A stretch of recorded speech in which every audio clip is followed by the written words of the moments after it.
no! Daddy, how could you? We just don't have the space for a hippo quite yet. This video is brought to you by viewers like you. Thank you. Make sure to subscribe and help get this video to 4,000 likes. And I say, hey! Arthur and friends try to escape from Muffy's kitchen, only to find they've been turned into cookies. The benevolent baked goods attempt their daring escape when fee-fi-fo-fum in comes Little Miss Rich Girl Scum. It's snack time!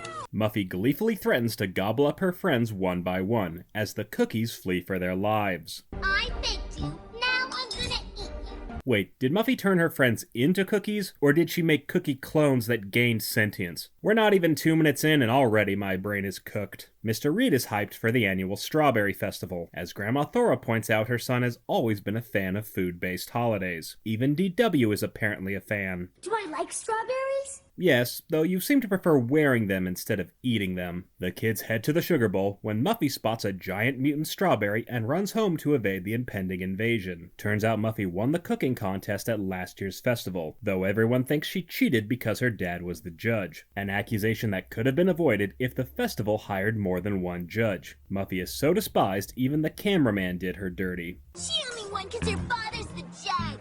Or maybe it's because she's the only one who didn't make an ice cream sundae as her entry. Wait, why am I defending her? The kids go over to Muffy's house to cheer her up. What have you got we can eat? Binky's got the right mindset. Muffy wants to win again so she can prove she's not like every other Nepo baby, even though she's creatively bankrupt just like every other Nepo baby. I've got it!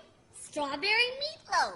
I don't trust you to cook regular meatloaf. Turns out the only thing Muffy can make is cookies. What did you enter last year? I made butter cookies and threw in a strawberry. Simple.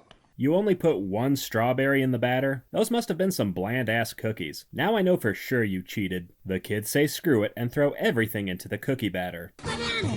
More bananas! Banana again! I think we're good on bananas, Binky. Muffy realizes she was silly to worry about the contest and thanks her friends for cheering her up. And this would be the perfect ending if we weren't only 4 minutes into the episode. Muffy is shocked to find her personal chef baked the cookies she made, and is doubly shocked to find that they're delicious. It's the day of the festival, and Mr. Reed gets to live out his dream of being the biggest fruit in the parade. Some things never change.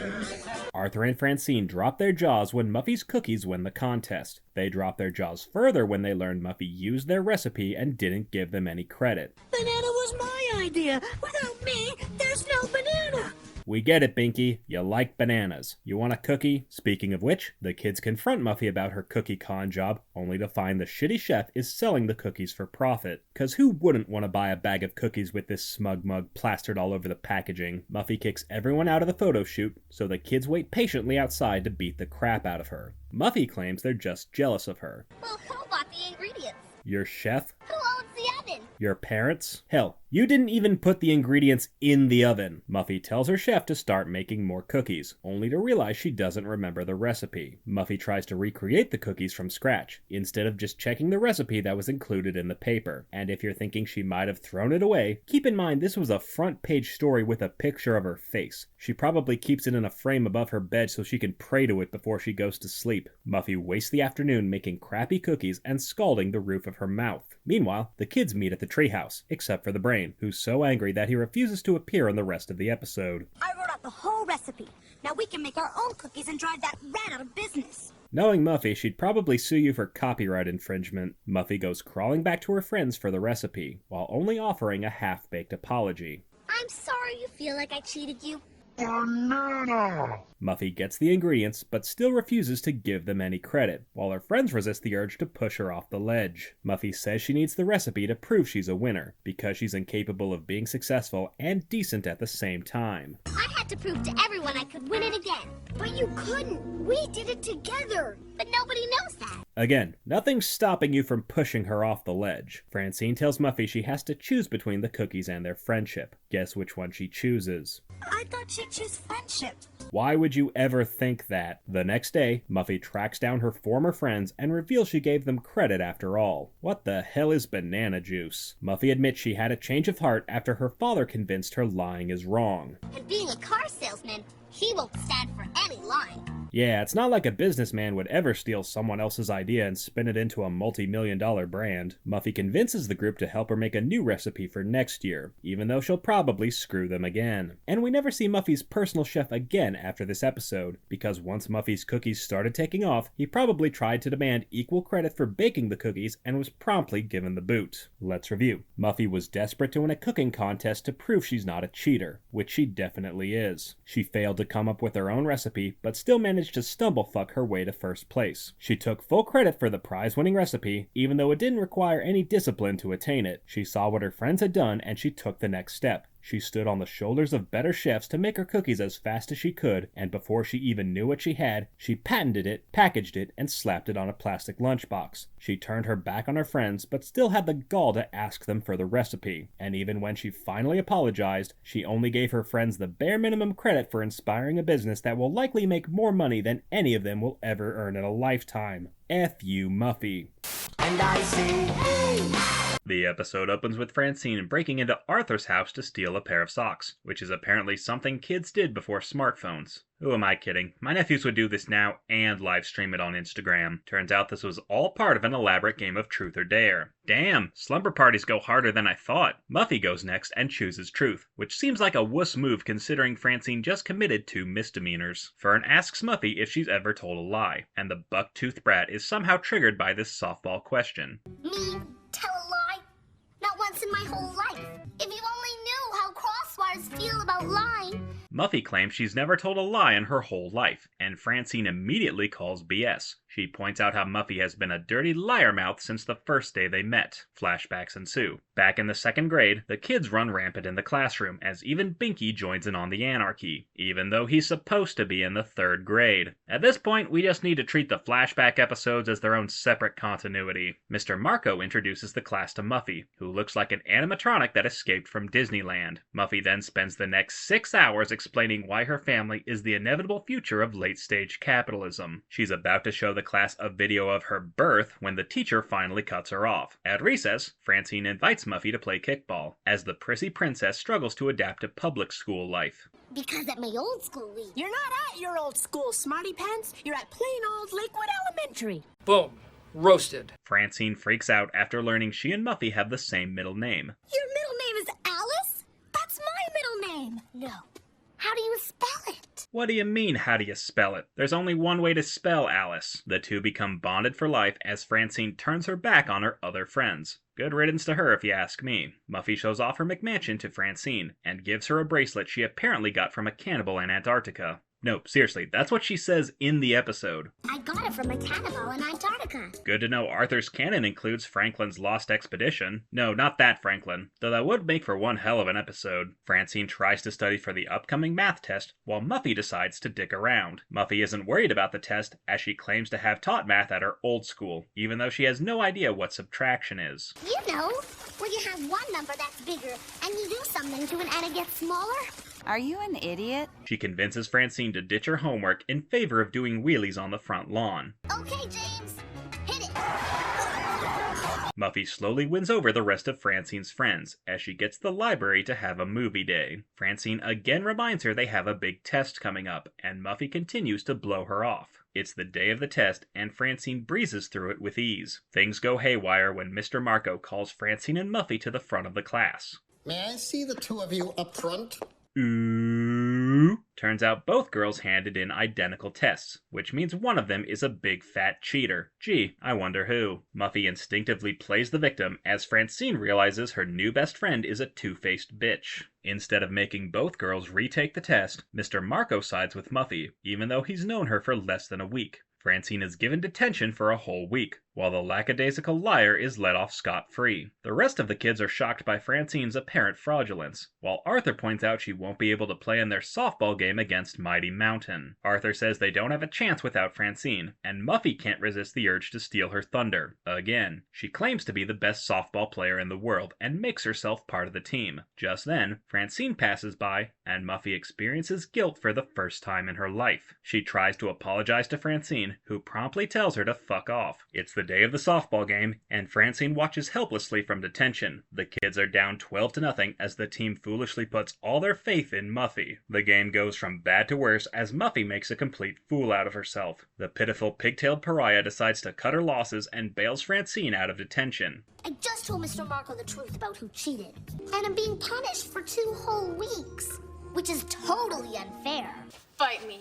Muffy comes clean to Mr. Marco as Francine manages to salvage a sliver of dignity for her helpless team. After the game, Francine offers Muffy a ride home as the two make up from their first fight, though Lord knows it certainly won't be the last. And we never see Muffy's driver James again after this episode, because he likely quit after getting fed up with the bratty billionaire and was immediately replaced with his twin brother Bailey. Let's review. Muffy tried to cement herself as the most popular girl in school the second she set foot inside Lakewood Elementary. She wooed Francine with her money and lies as the two girls forged a friendship that was based on a foundation of deceit. She blatantly cheated off Francine's test and then lied directly to her face to hide the fact that she's an insecure baby who doesn't know what 2 + 2 is. She got her new best friend in trouble and was somehow surprised when Francine turned her back on her. Muffy continued to dig herself in deeper as she insisted on taking Francine's spot on the softball team, even though she can't tell a softball bat from her own ass. She proceeded to humiliate herself in front of the whole school and only told the truth to spare herself any further embarrassment. And even when she finally made things right with Francine, Muffy made it clear that she had no intention of changing her bad behavior, as the two would go on to form the most toxic friendship in the history of children's television. FU Muffy. And I say, hey! Arthur gripes about how much he hates cleaning his room. He imagines what it'd be like to live with Binky or the Brain. Just then, DW comes in and gets crushed to death by Arthur's mountain of toys. 2 minutes in, and we've already gotten the best scene in the episode. Francine and Muffy are having a tea party when the latter sneezes directly in Francine's face. Gross. Muffy threatens to sneeze on everything and everyone and drops a whole tray of hot chocolate. Her family tries to figure out what's making Muffy sneeze. Wait, when the hell did they get a dog? Turns out the Crosswires are reupholstering their house, and all the loose dust is triggering Muffy's allergies. Mr. Crosswire decides to book a hotel before his daughter sneezes so loud that she blows the house down. However, Francine insists Muffy stay with her, and invites her over without her parents' permission. Muffy moves into Francine's room and brings along everything, from 2 jumbo TVs to the freaking Venus de Milo. Catherine refuses to share her room with the bratty billionaire, so Muffy lets her stay at the Crosswire mansion. Good for you, Catherine. Muffy bosses Francine around and has her reorganize the whole room all by herself. Francine calls her out for being a prissy princess, and Muffy defaults to gaslighting. I just wanted your room to look perfect. Can you ever forgive me? Now just move the statue a little to the left. So first you steal this priceless statue, then you insist on bringing it with you and forcing your best friend to move it around the room? Move your own damn Venus de Milo. Francine nearly strangles the airheaded heiress before the two get called to dinner. Muffy is aghast that the Frenskies would dare to serve her reheated leftovers. I call it vomitrocious.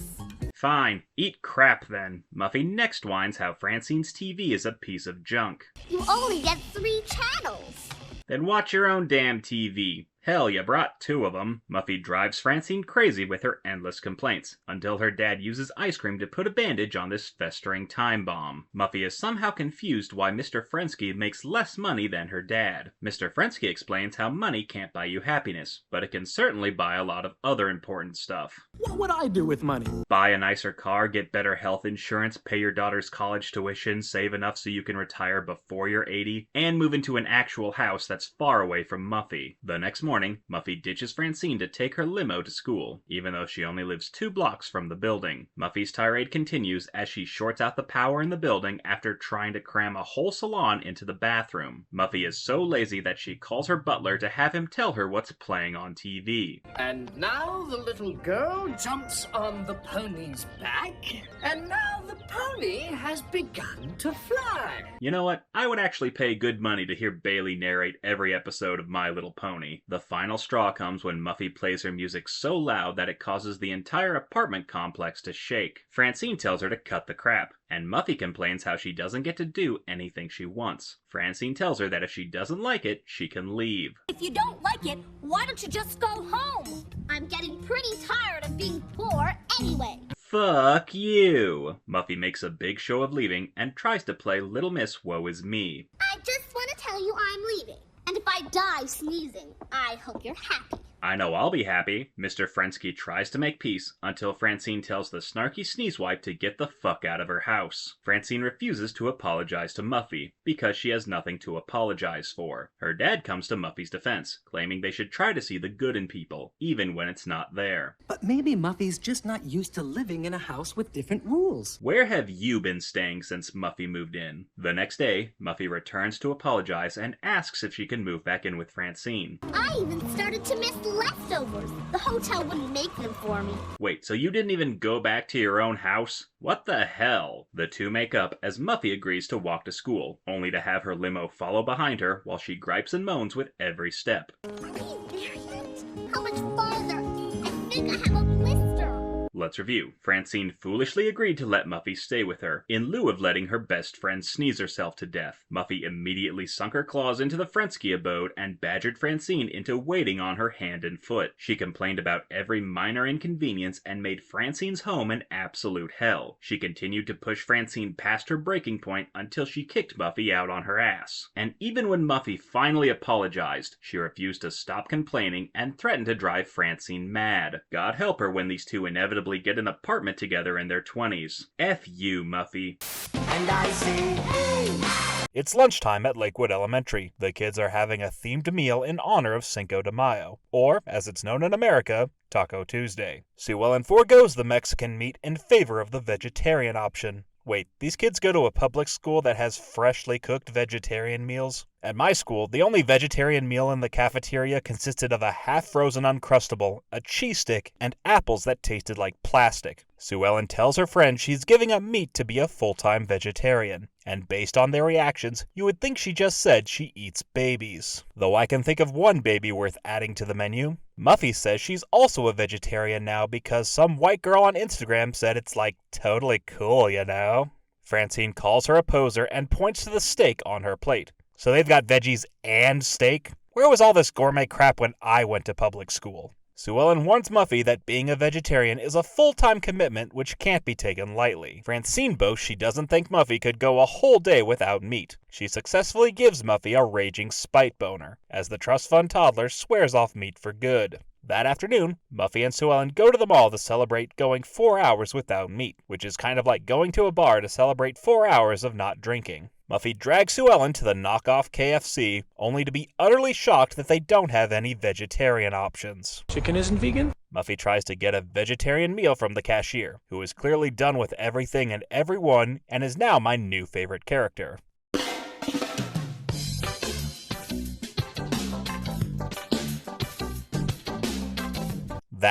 That is the level of passive aggression I aspire to. That night, Muffy's dad tries to tempt his defiant daughter with a slice of extra rare pot roast, which is easily the most disgusting thing I've ever heard of. Muffy is about to fall off the wagon and call Sue Ellen in a vain attempt to weasel out of her commitment. Muffy asks if it counts if she just keeps her mouth open and lets the meat fall in on its own. And I mean, I get it. We've all been to church camp. Sue Ellen says she doesn't give a crap and reminds Muffy that no one is forcing her to be a vegetarian. Muffy refuses to give up as she's hellbent on proving Francine wrong. Fantastic. Also, I just noticed they never actually show Mr. Crosswire's face in this scene. I get that it probably saves money on animation, but I don't know. The way he's holding up that slab of meat over his daughter's face gives me the same vibes as the chicken wing scene from Killer Joe. Trust me on this one.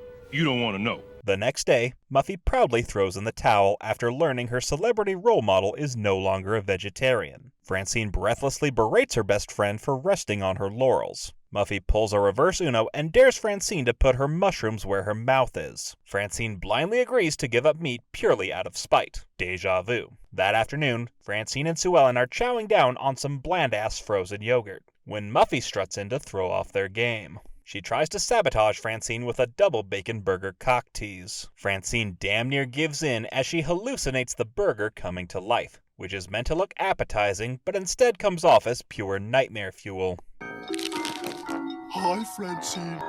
Hi, Bubsy. I really miss you. That's what I thought you said. Now let me offer this as a rebuttal. Don't eat me! I'm too chewy! Muffy makes it her mission to break Francine's spirit. She mentally tortures Francine by having Chinese food delivered directly to her home. But how would Muffy even know if Francine ate any of it? Unless she's got spy cameras hidden all over the apartment. I wouldn't put it past her. Here, have this cheese instead. I'll take care of the Chinese. That might be vegetarian, but it's definitely not kosher. Last I checked, she's Jewish, right? I know the later seasons retcon a lot of stuff, but it'd be weird if they retconned the Frenskies being Jewish. The next day, Muffy calls a truce and invites Francine and Sue Ellen to her potluck. Sue Ellen once again reminds Francine she's under no obligation to abstain from meat. Francine refuses to give up due to her seething hatred for her supposed best friend. Surprise, surprise, it turns out Muffy asked everyone to bring a meat-based dish behind Francine's back. Francine and Sue Ellen show up to the potluck with vegetarian dishes, and Muffy promptly throws them in the garbage, though she forgets to throw herself in there as well. Francine is fed up with Muffy's mind games and calls her out for trying to sabotage her diet. Just then, Buster shows up with a bushel of veggies from the community garden. Vegetables? You were supposed to bring pizza with chicken and sausage! Oh, sorry. My mom didn't have time to make that. Who the hell makes pizza from scratch for a potluck? Everyone knows the only acceptable potluck pizza is from Domino's. Don't ask me why, that's just the rule. Francine gloats in Muffy's face as she chows down on collard greens, only to learn they were cooked in duck fat. Muffy cheers with delight as Francine takes a big fat bite of crow. Sue Ellen has had enough of their crap and chews out the two for using vegetarianism as an excuse to go at each other's throats. She reminds them that being a vegetarian requires true commitment and dedication. You want to know why I gave up eating meat? Because there are some animals whom I consider friends. And I mean, good for you, Sue Ellen, but also, you're 8 years old. Also, I'm pretty sure most cats are hardcore carnivores. Then again, this is a world where rats are people, but squirrels and gerbils aren't. So what the hell do I know? Sue Ellen storms out after she tells Francine and Muffy to just shut up and fuck already. And that's a joke I wrote before I remembered how old these characters are. The rest of the partygoers clear out as Francine and Muffy are left to gorge themselves on their own duplicity. There's no way those other kids are getting their Tupperware back. The next week at school, the girls apologize to Sue Ellen by making a meatless Monday menu for the cafeteria, which is a nice gesture, but in real life the PTA would shut this down in a heartbeat. The girls dig into the ratatouille as they count down the hours until their next double cheeseburger. 'Cause I guess hypocrisy is a dish best served with a side of fries. Let's review. Muffy jumped on the vegetarian bandwagon because she wanted to be like her favorite celebrity. She doubled down after being goaded on by Francine and barely made it through a single day without eating meat. She gave up the second she didn't think it was trendy anymore and then dared Francine to try to do better. Francine then proceeded to repeat Muffy's mistakes as she went on a meat-free diet just to spite her best friend and future hate fucker. Muffy went out of her way to sabotage Francine by taunting her with fast food and sending takeout directly to her home. She tried to entrap Francine with an all-meat potluck and tricked her into eating a non-vegetarian dish. And the girls only put their feud to bed after Sue Ellen called them out for their petty bullshit. So, for spurring Muffy to give up meat and then unironically doing the exact same thing, fuck you, Francine. And of course, for being a half-ass vegetarian and then mentally torturing Francine with an endless barrage of free food, fuck you, Muffy. And I say, hey! Arthur is obsessed with the Scare Your Pants Off Club, a totally original children's series that's meant to give readers goosebumps. Arthur is so invested in the books that he ignores his friends and stays up late just to finish them, which would be hilarious if that wasn't how I spent my entire 5th grade summer. The next morning, Mr. Reed plans to give his family a heart attack for breakfast when Arthur nearly makes him Lego the Eggos. Arthur wolfs down his waffles so he can be the first one in line to get the new Scare Your Pants Off book. He rushes out the door, and DW opens her big fat breakfast hole. If he's not eating seconds, can I have his? You know what, DW? I'm gonna give you that one. Arthur left of his own accord, and nobody likes day-old soggy waffles. You win this round, Dora Waffle Fred. Turns out every kid in town is camped outside the library to check out the new book, because apparently no one can afford to buy the book at a regular store. Like Curse of the Mummy's Breath, or Bones in the Attic, or the scariest one of all, Zombie Substitute Teacher. Honestly, I kinda wanna know what these books are about based on their titles. What do you think, King? Well, Curse of the Mummy's Breath is obviously about two kids that find a secret lair under their house, where they find ancient scriptures and a vial labeled mummy's breath. That'll turn anybody who opens it into a mummy. One day they return home from school and they find that their grandpa has opened the vial and was turned into a mummy, only to find out later that he just got tangled into some toilet paper and he was too lazy to take it off. So all is well until the very end of the story when their dad walks in at the last moment and he is the mummy. Bones in the Attic is about a kid who moves into a new house where he finds bones in, you guessed it, his attic. He goes on a long investigative journey with his best friend, who is a dog, only to discover that they were chicken bones. Apparently the previous owner was dieting, but he loved fried chicken so much that he would hide in the attic to eat it so his wife wouldn't be mad at him. The kid's just happy that it wasn't human remains in his attic, but upon closer inspection, he actually discovers his dog was the skeleton all along. And for the scariest one of them all, zombie substitute teacher. It's pretty self-explanatory. I'm sure you can figure that one out. Ooh, that was really scary. The kids reminisce over their favorite stories when they come face to face with the scariest thing of all, literary censorship. The kids are horrified to discover the Scare Your Pants Off books have been banned from the library, thanks to outrage from local parents. Damn you, Moms for Liberty. Pause. That's Parents Against Weird Stories. And here I thought PAWS stood for pea-brained assholes who suck. I like your acronym better. The kids are bummed they can't do anything to get the books back on the shelves, even though there's nothing stopping them from buying the books. Seriously, are bookstores not a thing in Elwood City? The group tries to come up with a plan to get the books unbanned. We can go on strike. No more homework till we get our books back. Know when to pick your battles, Buster. The kids ultimately decide to put together a petition, while a certain buck-toothed buffoon tries to stay out of sight. Arthur and his friends spend the whole day hustling for signatures, as the brain nags these poor bus riders into compliance. Is it not obvious you should sign? No, but we'll sign if you promise to stop explaining why we should. Attaboy, Brain. Annoy them till they give you what you want. Arthur meets a gardener in the park who seems rather interested in his cause. Do you read them? Arthur. Whoa, whoa, whoa, what the hell was that transition? Did this tree just transport me to the mirror dimension? The woman agrees to help Arthur, but forgets to sign his petition. The kids meet for ice cream when Muffy shows up to invite them to a party at Wonderworld, which just so happens to be on the same day as the PAWS rally they were planning to protest. Surprise, surprise, it turns out Muffy's parents are the ones who got the books banned from the library. My poor daughter read just one and it gave her nightmares. Was the book about a bratty rich girl who learns how to be a decent person? Cause I could see how that would scare Muffy shitless. Muffy tells her friends to drop the petition, otherwise they're uninvited to Wonderworld. You just have to decide which means more to you, Arthur. My fabulous party, or a bunch of silly books.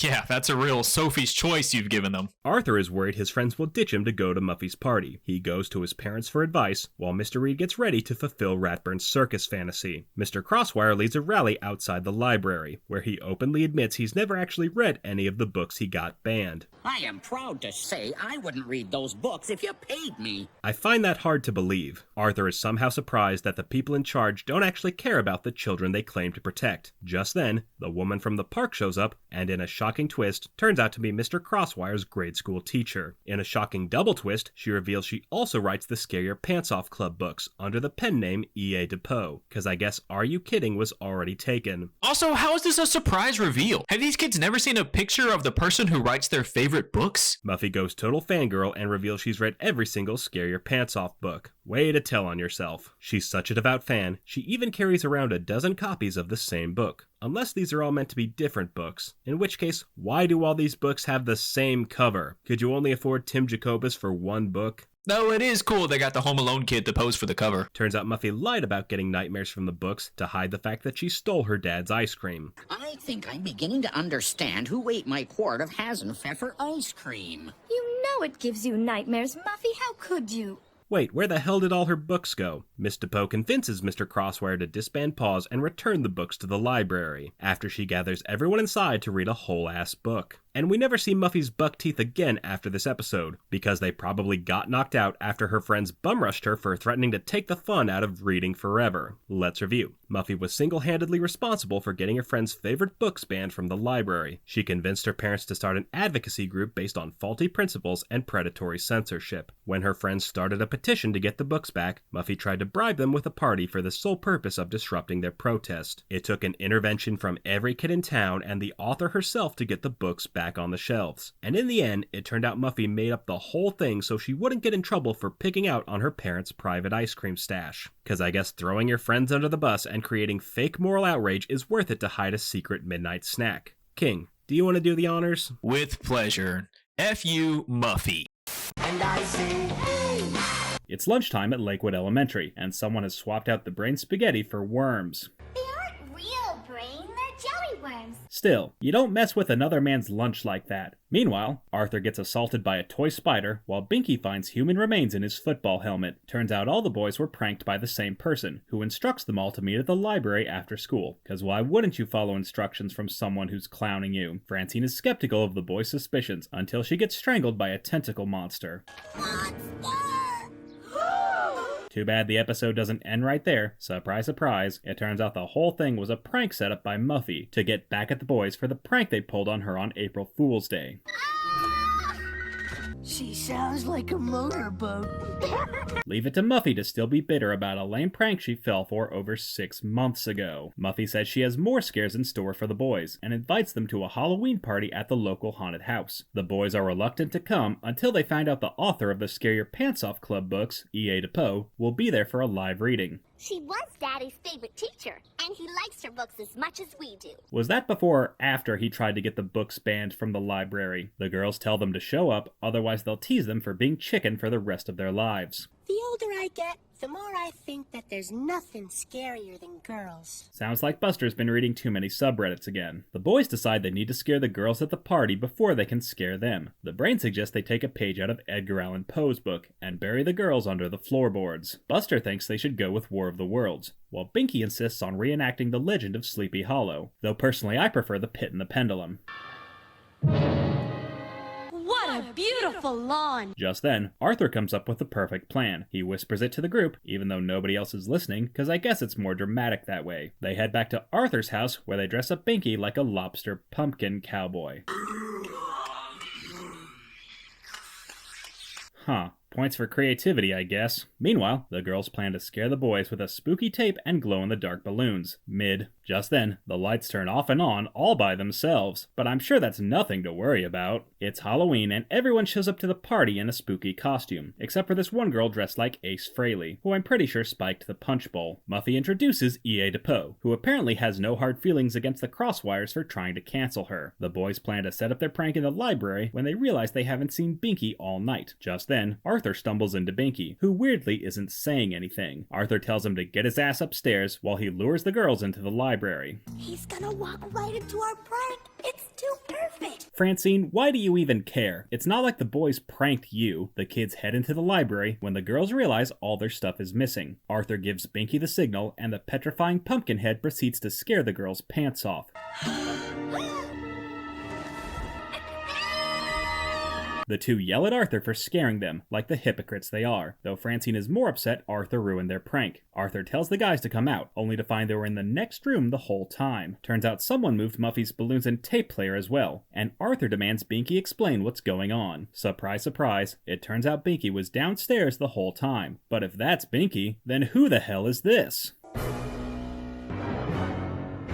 The kids run for their lives as the ghoulish ghost follows behind them. They try to tell Muffy's dad, who scolds the kids for trying to pull pranks on each other. Meanwhile, the exact same conversation is taking place in the attic. Turns out the house actually is haunted by a family of ghosts, who have apparently been trapped in the attic for over 50 years. The ghost girl admits she just wanted to go to the party, and got swept up in Arthur's shenanigans. The boy asked me to help them. I just wanted to go to the party. Muffy's father refuses to believe the house is haunted, shocker, and the kids decide to call a truce, though Lord knows it probably won't last for long. And we never see the ghost family ever again, because after the party, they were probably scared off by Mr. Crosswire, who renovated the house into an antique car museum. Daddy bought it to make it into an antique car museum. Now that's really scary. Let's review. Muffy became hell-bent on pranking her friends after they embarrassed her and spent over 6 months plotting her revenge. Francine agreed to help with her scheme, even though the boys did nothing wrong to her in the first place. Muffy used her dad's new house renovation as an excuse to pull off more spooky pranks, even though most of them were fairly mediocre. Muffy bribed her favorite author to come to her Halloween party, even though Muffy's family was solely responsible for nearly getting her books banned. When the boys tried to prank them back, Muffy and Francine chewed them out for doing exactly what they were going to do to them, and nearly shit their pants when a real ghost showed up. And even after the kids called a truce, it's only a matter of time before they're back at each other's throats, because we all know how much of a grudge these two can hold. F you, Francine and Muffy. And I say, Hey, I have a Patreon. Sign up at patreon.com/mattneff to get your name in the thank you credits, along with early access to every FUDW and the chance to vote for future episodes. If there's a movie or show you'd like me to talk about, top-tier patrons can commission a review for my channel. Check out the link in the description to become an FUDW superfan. Coming up next. If I win, no one will have to lift a finger. My father can pay for it all. After all, he owns Crosswire Motors. Don't walk, run to Crosswire Motors. and I say, hey, what a wonderful kind of day. If we could learn to work and play and get along with each other.